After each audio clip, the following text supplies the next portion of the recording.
Hello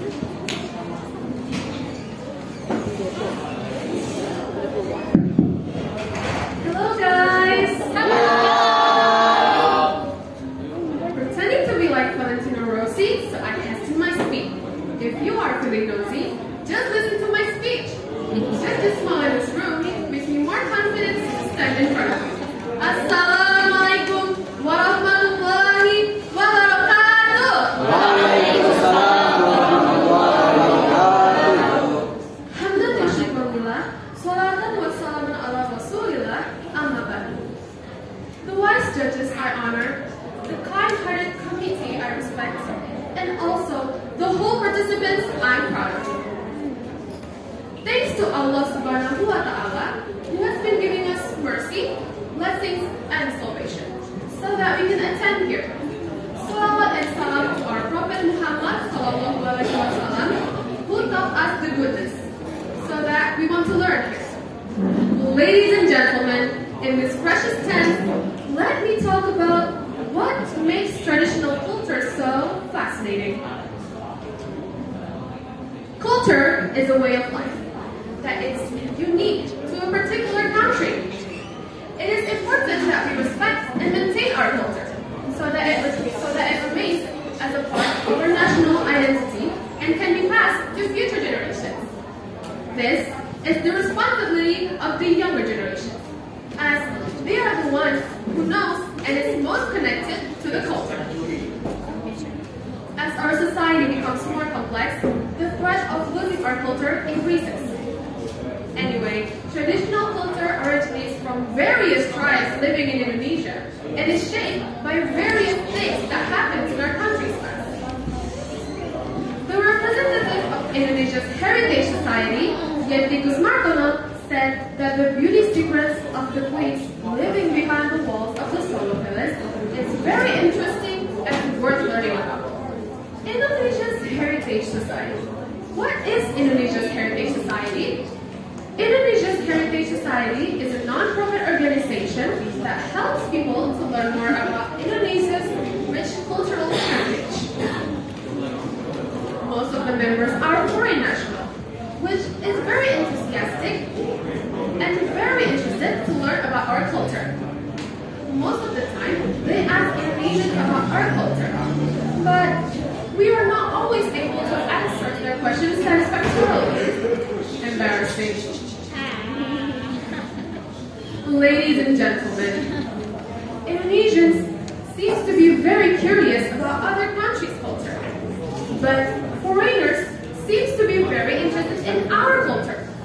Take a look at Cyril. Cyril is a guy from New Zealand. He admits that he is very interested to learn more about the various culture and traditions in Indonesia. Cyril has lived in Indonesia for 4 years, and he still wants to know more about our culture. It was different from any other culture he had seen, so he has studied it and shares with others about what he studied. Ladies and gentlemen, here are several fascinating cultures from our country that needs to be known. The first one is the Tiwak ceremony from Central Kalimantan. A unique ceremony is held at Central Kalimantan for those who passed away a long time ago. The Dayak tribe typically performs this ceremony to convey the remains of the deceased to a residence called Sandu. The purpose of this ceremony is to facilitate the spirit ascent to Lomba, or heaven. In addition, another purpose of this ceremony is to banish ill karma for the family who is abandoned. Secondly, the cutting finger tradition from Papua. Many Dani tribes have indeed abandoned this rather extreme tradition. It's customary to cut one's finger off to express anguish about being abandoned by a family member. The finger represents unity, harmony, and strength among people or family, according to the Dani tribe. Ladies and gentlemen, the third or the last ceremony and tradition from Indonesia that I'll be talking about is a ceremony that is held every year to commemorate the death of Hussein bin Ali in Karbala. So, what tradition Christianism. Where does it came from? Does anyone have a guess? Yeah. Cepat. Indeed. Yeah. It is Tabat from Bengkulu. Tabat is carried out yearly by the people of Bengkulu to welcome Islamic New Year.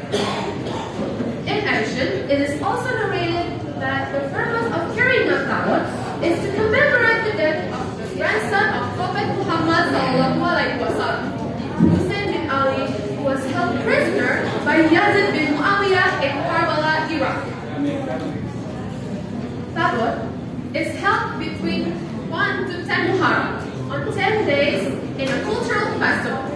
The Tabat consists of 9 series of events. Following is a 9 series of events which I'll be talking about, but I'm just going to tell you some of them. The first series is taking land from a sacred place. The third series is on 6 Muharram. It's held Muradai, or collecting points from people. The 7th series is Gah, or quiet period. So you cannot hold any activities. The 8th series is Ajang, which is held on 9 Muharram, which begins the release of the Tabat Bersanding. The 9th series is the Tabat Wasted ceremony on 10 Muharram.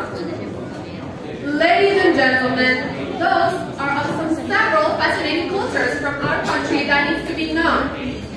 So finally, let's be a figure